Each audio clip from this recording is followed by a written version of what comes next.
This is an article from the Reformed Presbyterian, Volume 2, published in August of 1838, entitled, Deaths from Drinking Cold Water. The papers announced 70 deaths in the city of New York, occasioned by the extreme heat and drinking cold water during the week ending on the 14th of July. So many sudden deaths afford an awful warning to the living, especially to that class mentioned in the following communication of the Journal of Commerce, as they without doubt are the ones chiefly exposed to the danger in the way referred to.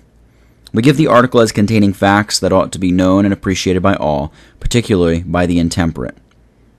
Mr. Editors, I have observed within a few days past a number of deaths have been reported from, quote, drinking cold water, unquote, accompanied in some of the papers by earnest cautions against drinking cold water when heated, as though this alone were the cause of death.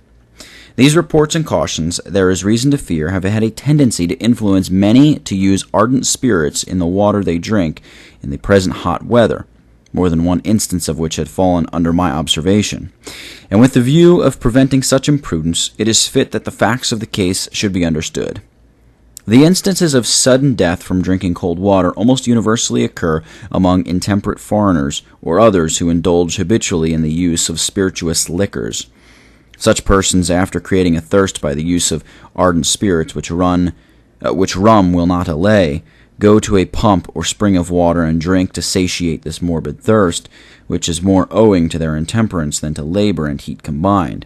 Hence all who are acquainted with the subject know that children and females and multitudes of men are in the daily habit of drinking largely of cold and even iced water when overheated by exercise or labor, not only with impunity but with advantage.